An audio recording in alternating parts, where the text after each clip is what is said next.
The war left more than battlefields and broken cities. Beneath the rubble of Europe, beneath frozen forests and deep seas, entire missions vanished from the record. Top-secret files, unmarked graves, and experimental technologies disappeared without explanation. Decades later, fragments of these operations emerge from classified archives, whispering of convoys that never returned, laboratories buried in the Alps, and aircraft lost to icy skies. Intelligence officers and surviving witnesses recount cryptic orders, redacted reports, and coded messages that hint at a war waged in shadows. Some missions were never meant to be remembered, and what we uncover now may only be the surface of a far darker truth. Chapter 1: The Disappearing Convoy of Operation Seafire.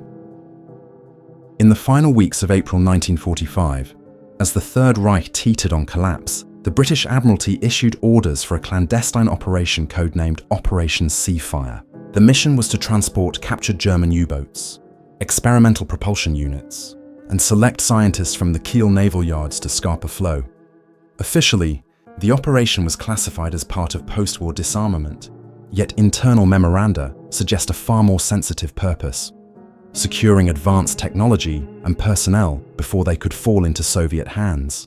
Rear Admiral James Whittaker, whose post-war career included a long tenure in naval intelligence, later described in a private interview that the cargo was not simply material, it was knowledge that could not be allowed to remain in Germany. The convoy consisted of 3 HMS escorts, 2 converted troop transports, and a heavily modified U-boat carrier. Departing under cover of darkness on May 2, 1945, navigational logs indicate calm weather but erratic sonar readings from unknown submerged objects along the Kiel Canal. According to an Admiralty report later declassified in 2007, the last verified position was 45 nautical miles north of the Shetlands at 0300 hours on May 3rd. At that point, all communications ceased. Survivors' statements were never filed.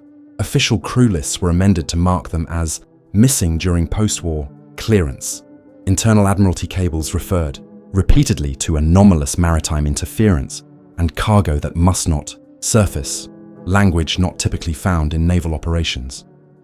Further, examination of surviving records reveals that some of the U-boats aboard were equipped with experimental schnorkel extensions and prototype type WWII propulsion units, devices that were never deployed in combat and had no documented use outside the Reich.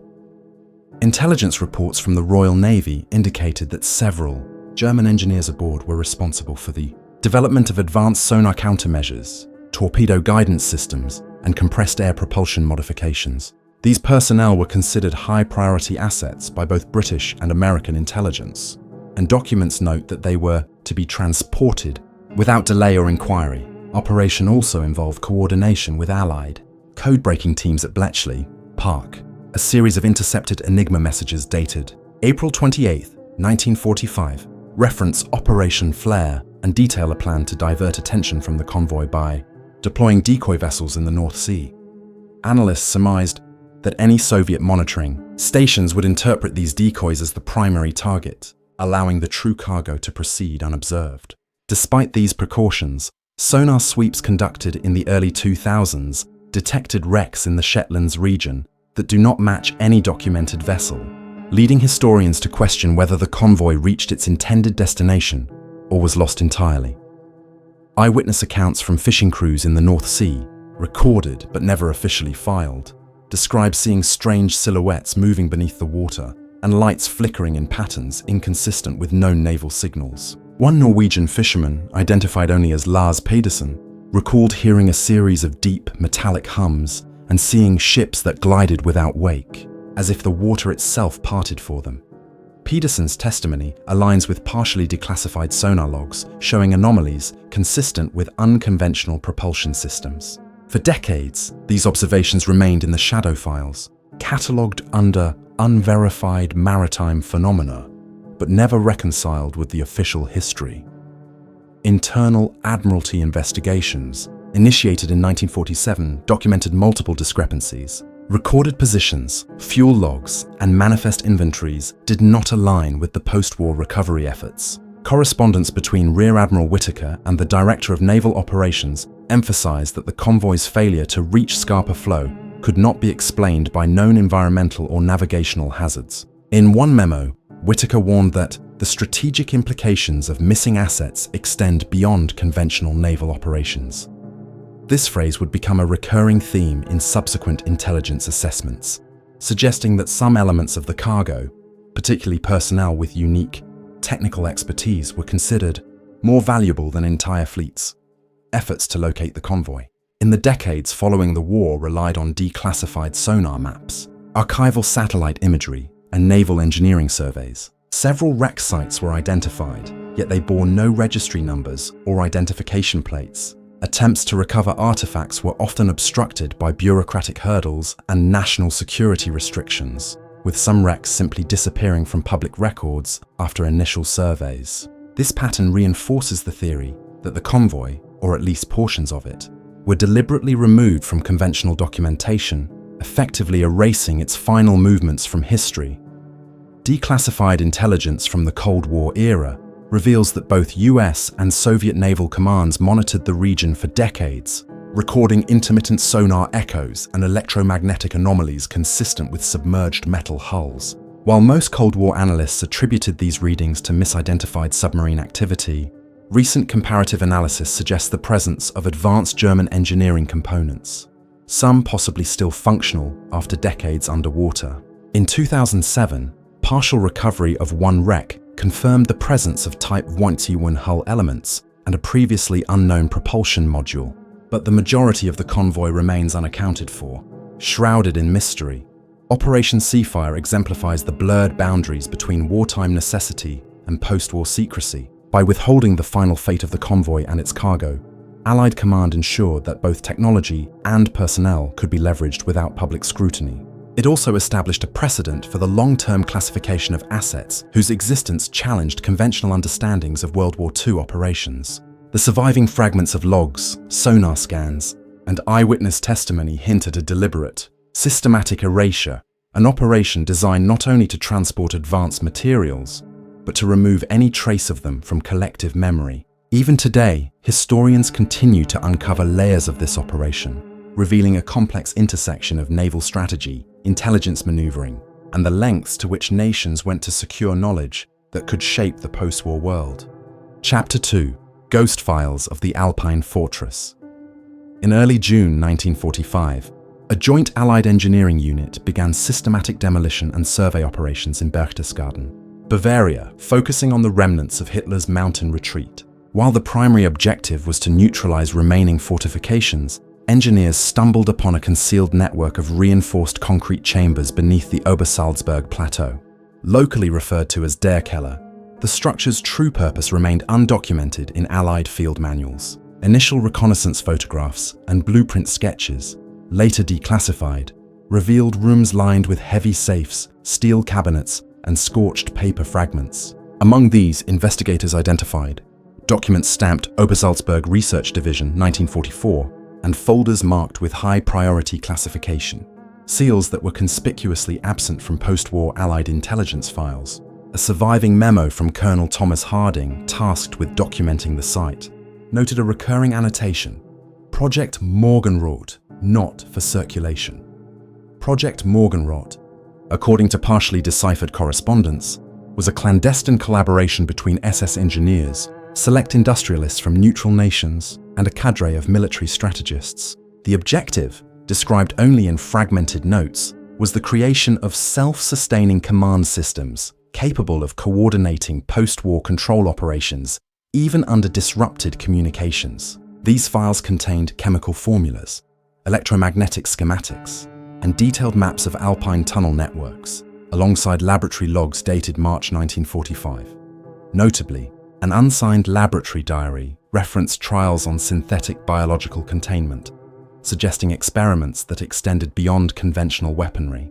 Allied intelligence analysts later speculated that these efforts were intended to provide the remnants of the Nazi command structure with autonomous operational capabilities. American counterintelligence corps reports indicate that significant quantities of recovered materials, magnetic tapes, glass vials containing unknown compounds, and partially charred documents were immediately transported under armed escort to Fort Detrick, Maryland. Shipping manifests were never publicly released. Correspondence between CIC officers highlights concerns over the chemical residues, with phrases like lethal without containment and hazard extends to personnel handling appearing repeatedly. French surveyors, visiting the site in 1953, noted persistent black soot residue resembling graphite, as well as faint levels of residual radiation detectable only with early Geiger instrumentation. Local law describes abandoned corridors still emanating a hum, and anecdotal reports from Allied engineers describe instruments recording activity after power had been shut down for days. The layout of Der Keller itself suggested advanced architectural engineering designed to resist both bombing and intrusions. Reinforced steel beams, decoy walls, and hidden vaults indicated that the structure was intended to conceal not only physical assets, but also sensitive information. Certain chambers appeared to have been flooded briefly before the arrival of Allied forces, presumably as a security measure. These actions were corroborated by witness testimony from nearby villagers, who recalled sudden surges of water in the lower caverns and the sight of uniformed personnel disposing of containers labeled only with cryptic alphanumeric codes. None of these events were reported in official occupation records, further suggesting a deliberate obfuscation. Among the recovered documents were schematics for high-frequency communications devices, coded journals detailing cryptographic experimentation, and incomplete instructions for automated control systems that could operate without direct human oversight. One fragment references a network of remote relay stations that would allow command directives to bypass conventional Allied monitoring, potentially maintaining a parallel, autonomous Nazi communications grid. Other notes implied that tests on sensory deprivation chambers were underway, intended to evaluate human cognitive limits in isolation. No surviving documentation provided full clarity on these projects, as many pages were deliberately destroyed or scorched. Personnel records extracted from the site included names of engineers, physicists, and chemists, some of whom had been employed at Peenemünde or involved in V2 rocket development. Declassified intelligence reports note that these individuals were promptly reassigned or relocated under programs that eventually merged into Operation Paperclip, though several names remain absent from public records. Correspondence between CIC officers emphasized that the presence of these specialists in the Alpine fortress had been highly compartmentalized, and that extraction of knowledge required immediate, secure removal of all remaining files and experimental materials. Allied documentation indicates that entire sections of Der Keller were sealed with concrete after initial recovery operations. Colonel Harding's diary explicitly states that sealing was not solely for safety but to contain a system still running after cessation of human activity. Some engineers reported seeing faint electromagnetic readings in the sealed rooms long after their departure, suggesting residual activity in the recovered or destroyed devices. This unusual persistence was noted in classified memos and led to further studies in electromagnetic containment that influenced early Cold War research initiatives in the United States and Europe. The labyrinth's design also incorporated multiple false corridors, hidden stairwells, and observation posts that were never listed on any map. Reconstructions from surviving blueprints reveal complex mechanical systems capable of controlling ventilation, lighting, and access remotely. Engineers reported that many safes contained no visible locks, but responded to tactile or auditory cues, implying highly sophisticated security protocols. Attempts to reverse engineer these systems after the war yielded partial success, with many researchers abandoning efforts due to unexplained malfunctions or the accidental activation of chemical dispersal units that left sections uninhabitable. Local German civilians, many of whom had worked on maintenance or logistical support, described an intense secrecy enforced by SS officers with strict penalties for disobedience. Interviews conducted in the late 1940s with these civilians, redacted in official records, recount the transport of black crates up the mountainside and repeated orders to destroy any documentation in the event of Allied approach. Surviving personnel emphasized that even the lowest-ranking workers were forbidden to discuss operations outside the fortress, suggesting a culture of compartmentalization and enforced ignorance, designed to ensure that knowledge could not be disseminated if the regime fell. Declassified Allied post-war assessments conclude that Der Keller functioned as a high-priority research and containment facility. with operations that were both military and industrial in nature. The destruction, removal, and subsequent sealing of the facility indicate that its contents were considered too dangerous or sensitive to enter public or even classified records for long periods. Modern historians have pieced together fragments of the operation, yet much remains unknown. References in surviving memos and laboratory notes imply that the fortress may have housed functional systems capable of influencing post-war strategy and scientific development in ways never fully documented. Even 75 years later, Dokela remains a symbol of the secrets buried beneath the Alps, a place where technological ambition and wartime desperation converged in shadows beyond scrutiny. Chapter 3: The Vanished Squadron. Over Karelia, on February 14, 1952, amid escalating tensions between NATO and the Soviet Union, a formation of 6 reconnaissance aircraft departed from Bodø Air Base in northern Norway. The mission was routine according to official NATO logs, border surveillance along the Finnish-Soviet frontier. But internal documentation, later declassified, suggests a covert objective: assessing the operational range of experimental high-altitude sensors and testing unreported electronic countermeasures. The squadron, flying Northrop F-89 Scorpions modified with early radar absorption coatings, was last in contact at 10:32 hours local time near Lake Pyozero, Karelia. Standard procedure dictated continuous radio reporting every 10 minutes, yet the next scheduled transmission was never received. Emergency protocols were initiated immediately, but search and rescue operations revealed no wreckage, no distress signals, and no survivors. Soviet intercept logs, obtained after the collapse of the USSR, provide partial insight into what NATO forces never acknowledged. Codenamed Zima-04 in classified briefings, the operation prompted immediate red alerts along the Karelian border. Soviet radar operators noted anomalous blips moving at velocities exceeding the known capabilities of any Western aircraft, with trajectories inconsistent with flight patterns of standard F-89s. Soviet internal memos describe these objects as radiating an unknown electromagnetic signature, impervious to standard jamming procedures.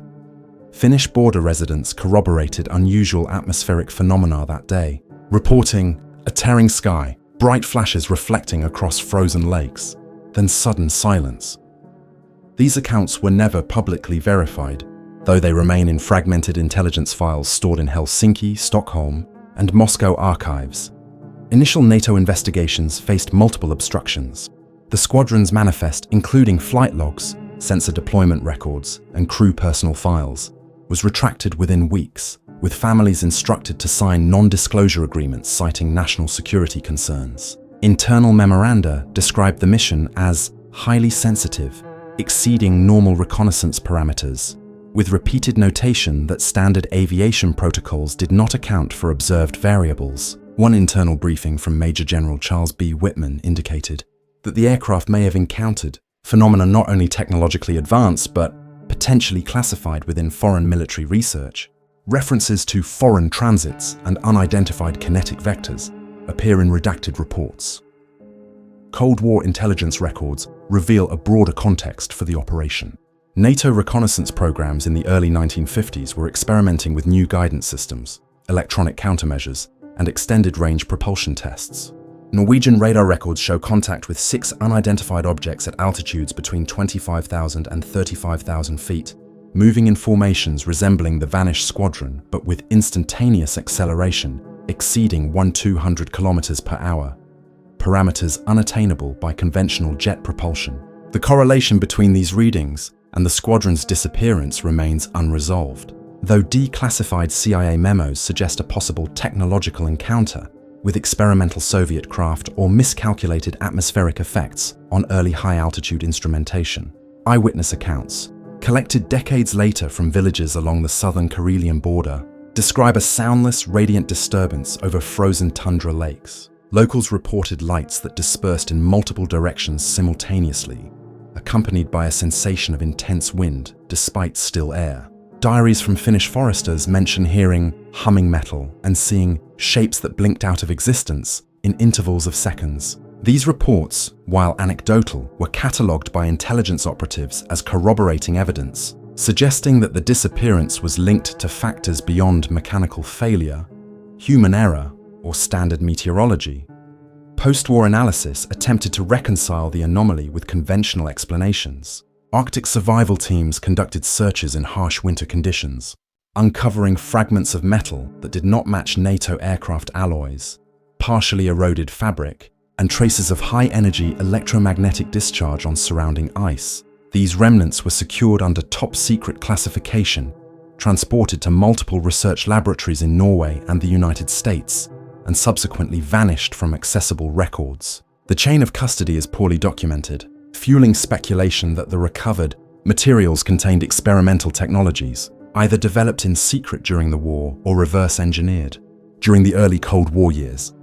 Surviving documentation indicates that NATO's operational planning anticipated potential loss of aircraft during experimental flights in high-latitude conditions. However, Zima 04 was flagged as extraordinary by internal intelligence teams. Correspondence between US Air Force officers and the CIA references unidentified propulsion, anomalies, and operational vectors inconsistent with gravity models, with repeated emphasis that the matter be handled under compartmentalized clearance. Later investigative reports suggest the squadron may have flown into an area of intense atmospheric ionization, but precise mechanics of disappearance remain speculative due to missing sensor logs and crew testimonies. Declassified communications also reveal internal debates regarding public narrative management. One memo, dated February 20th, 1952, cautioned against releasing flight data, citing that even a minimal disclosure could invite speculation beyond control and compromise ongoing technology assessment programs. As a result, official reports to families described the squadron as lost during routine patrol in severe weather, a statement at odds with radar tracking, satellite observations decades later, and internal NATO logs. Families were consistently denied access to flight data, and any inquiries made were met with standard denial protocols citing Cold War secrecy requirements. Subsequent studies in the 1980s, when Soviet archives became partially accessible, revealed fragments of US engine casings discovered in thawing bogs and remote tundra regions, stamped with serial numbers corresponding to aircraft never publicly recorded in production schedules. These fragments suggest that the squadron may have encountered either adversary experimental aircraft or a severe, localized environmental anomaly capable of destroying high-altitude reconnaissance platforms. Internal CIA assessments from 1982 refer to unauthorized asset retrievals in Karelia, implying that both NATO and Soviet agencies conducted covert operations to recover or conceal remains of the aircraft and potentially surviving personnel. The vanished squadron over. Karelia highlights the extreme secrecy and complexity of early Cold War operations, where reconnaissance missions overlapped with experimental technology testing, and geopolitical stakes demanded total silence. The combination of lost aircraft, anomalous phenomena, and missing personnel underscores a broader pattern of operations that were never intended to be publicly acknowledged. Even today, the incident remains a point of intrigue among historians and Cold War analysts, with partially declassified files suggesting that NATO's high-latitude surveillance programs intersected with technologies and circumstances that remain unexplained. Chapter 4. The Black Archive of Operation Paperclip. In the immediate aftermath of World War II, the United States initiated Operation Paperclip, tasked with relocating hundreds of former German scientists to American soil. Officially, these personnel were integrated into aerospace, rocketry, and chemical research programs to bolster US post-war scientific capabilities. Yet internal Department of Defense documents from 1947, recently declassified, reveal the existence of a separate, unlisted cohort designated as Group 6B. Unlike von Braun and his Rocketeers, this group specialized in psychophysiological experimentation, electromagnetic resonance studies, and human resilience threshold testing. Orders dictated that Group 6B personnel be segregated from public and military records, transported under armed escort, and housed in a newly established facility referred to internally as Station Haven, located in the New Mexico desert. Station Haven, according to surviving construction schematics and photographs, was heavily fortified with triple-layer fencing, watchtowers, and underground bunkers designed to house laboratories, containment chambers, and dormitories for the German specialists. Internal logs describe equipment for electroencephalographic monitoring, high-intensity magnetic field generators, and early electromagnetic pulse devices. laboratory notebooks from 1948, redacted in their entirety except for marginal notes, indicate repeated human trials involving prolonged isolation, auditory and visual sensory modulation, and the measurement of extreme stress response. Personnel records for Group 6B members show discrepancies between arrival dates, assigned quarters, and official immigration documentation, suggesting deliberate erasure from public registries. Locals in nearby towns reported unusual nocturnal activity, including the movement of convoys at irregular hours, vehicles marked with unassigned military insignia, and personnel in uniform without any identifiable division code. Residents described the air around the facility as charged, with lights that flickered independently of electrical supply, and low-frequency hums detectable at great distances. By 1953, the facility had been absorbed under the jurisdiction of the newly established CIA Behavioral Science Division, with files labeled Black Archive, Top Secret, not for publication.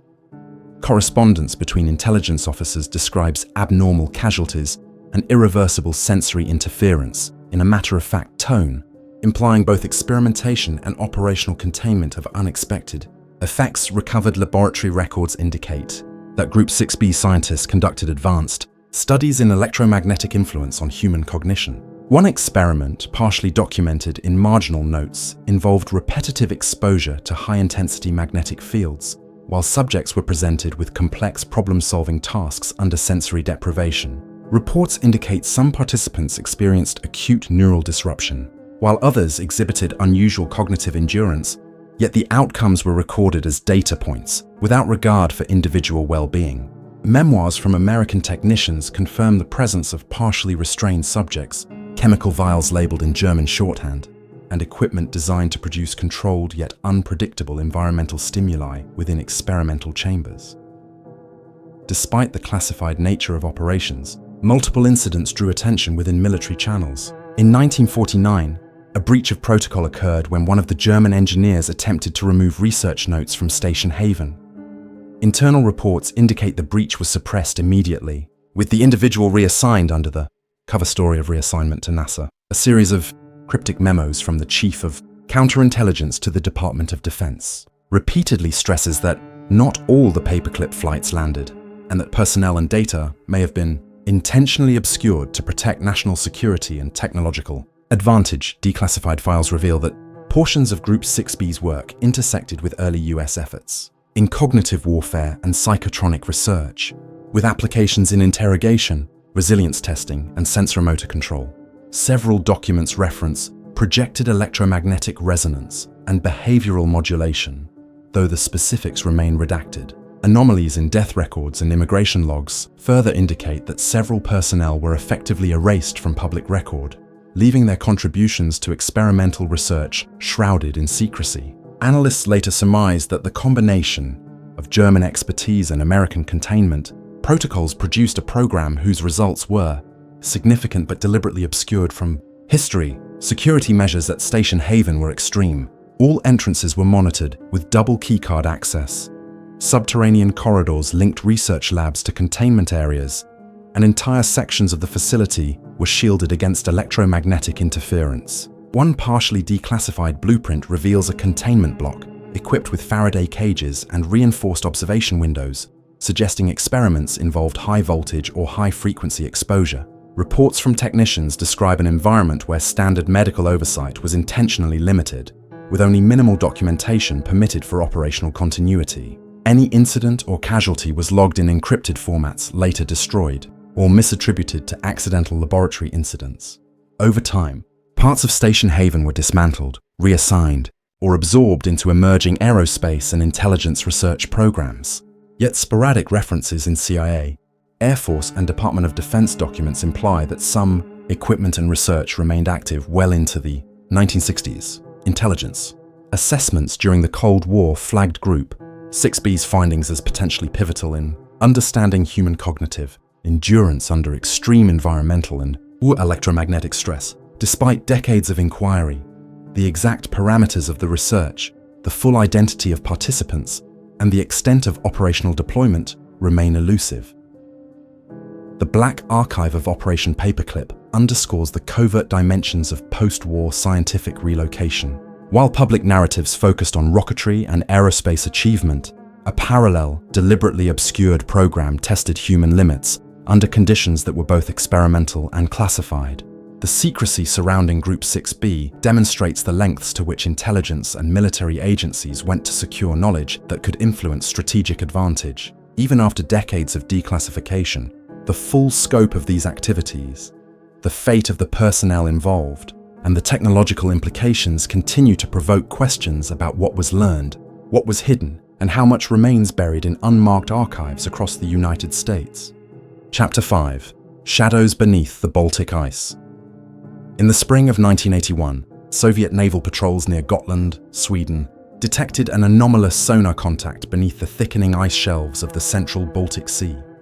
Initially reported as a potential NATO submarine incursion, divers deployed to investigate found an entirely unexpected discovery: a corroded Kriegsmarine hull, unrecorded in any naval registry, identified as a Type 21 U-boat. Preliminary inspection revealed frozen crew remains at their stations, instruments operational despite decades of submersion, and navigational charts dated 1947, 2 years post-surrender, suggesting clandestine activity continued long after the war's end.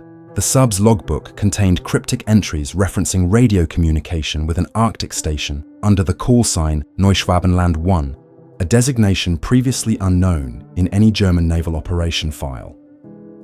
Soviet command quickly sealed the site and classified it as top secret Baltica, mandating absolute operational silence. Divers reported an eerie stillness within the sub, noting that dials and gauges appeared functional, yet emitted faint electromagnetic signals distinct from standard battery discharge. Photographs and sonar scans recorded by the Soviet team documented the intact arrangement of torpedo tubes, Type Huxtimum control panels, and high-precision sonar arrays that, according to post-war Allied analysis, had been retired from operational use by 1946. Soviet reports indicate that these findings prompted immediate directives to recover or obscure the vessel's presence to prevent intelligence compromise. Further investigation into historical German naval operations reveals no official record of a Type WWII deployment in the Baltic post-1945, leading historians to hypothesize that the submarine was part of a clandestine program to transport personnel, documents, or experimental technology to a remote Arctic research outpost. Internal CIA communications from the early 1980s, obtained decades later, reference unauthorized asset retrievals in the Baltic corridor, implying coordination between Western intelligence and possibly former Kriegsmarine engineers to secure the U-boat before Soviet forces could examine it fully. These memos hint at a hidden post-war theater, where German maritime assets continued operational tasks under new supervision, shielded from public and even classified Allied documentation. Eyewitness accounts from Swedish civilian ice fishermen during the same period describe seeing unusual surface disturbances, small metallic protrusions breaking through the ice, and intermittent phosphorescent glow beneath the frozen waters. Swedish Defense Research Archives confirm that sonar anomalies were detected in multiple locations near Gotland, with patterns inconsistent with natural ice or known naval vessels. Subsequent surveys conducted in the 1990s using modern multi-beam sonar recorded drag marks on the seabed suggesting the submarine had been moved after initial detection. The absence of any nation acknowledging recovery indicates deliberate concealment, consistent with Cold War-era asset security operations. Analysis of the vessel itself provides compelling evidence of advanced German engineering. The hull exhibits modifications to Type WWII design, including enhanced insulation for extreme cold, reinforced ballast tanks for prolonged sub-ice navigation, and retrofitted electronic signaling devices. Forensic examination of the crew positions indicates maintenance routines that extend beyond standard Kriegsmarine protocols, with notes in the logbook describing test dives, sonar calibrations, and contact with remote outposts. One entry, partially legible, references a series of supply deliveries from Neuschwabenland 1, hinting at a continuity of covert operations long after Germany's surrender and suggesting coordination with surviving personnel outside traditional military command. Structures, declassified Soviet communications, indicate that initial recovery efforts were hampered by environmental hazards and secrecy mandates. Divers reported strong magnetic interference within the vessel, anomalous currents that interfered with propulsion tests, and persistent freezing conditions that maintained the sub in near pristine operational condition despite decades submerged. Logs also note the presence of unusual chemical residues and insulation materials, not standard in type fluctuant construction, suggesting experimental retrofitting. These findings align with later US Navy reports, documenting electromagnetic anomalies in previously uncharted wrecks, though official recognition of any collaboration between nations remains absent from accessible archives. The fate of the Type WWII's contents remains uncertain. While the sub was eventually removed from its initial coordinates, no public record exists detailing recovery of crew remains, technical equipment, or navigational charts. Declassified US intelligence documents hint at the removal of critical components for study and containment, a vague term that has fueled speculation regarding advanced technology retrieval, chemical or biological samples, and post-war German intelligence personnel extraction. The convergence of Soviet, NATO, and unknown operations underscores the extreme lengths both sides undertook to secure assets whose value extended far beyond conventional warfare. Shadows beneath the Baltic. Ice exemplifies the lingering mysteries of post-war European conflict. The combination of a previously unrecorded Type 31 U-boat, anomalous post-war logs, and unexplained Arctic operations highlights a covert continuation of German naval objectives under the radar of both Allied and Soviet authorities. Sonar evidence, eyewitness testimony, and declassified intelligence fragments collectively suggest a scenario in which the legacy of Nazi maritime engineering persisted beneath the ice for decades, shielded from public scrutiny and entwined with the emerging dynamics of Cold War espionage. Even today, historians, naval analysts, and researchers continue to debate the true scope and purpose of this submerged operation, raising questions about what technology, personnel, and knowledge were secured, moved, or lost beneath the frozen Baltic waters. The echoes of these operations continue to ripple through history, leaving more questions than answers. What became of the missing convoys, the secret Alpine laboratories, the vanished squadrons, and the obscured scientific programs? Were the technologies recovered fully integrated into post-war intelligence and military strategies? Or do some remain hidden, waiting beneath ice, buried in concrete, or erased from official records? As declassified archives surface and new evidence emerges, we are confronted with the uncomfortable reality that the shadow wars of World War II and the Cold War were far more complex than history has admitted. The lines between experimentation, secrecy, and deliberate erasure blur, suggesting that for every documented mission, countless operations unfolded in silence, leaving behind only fragments and whispers that challenge our understanding of the past.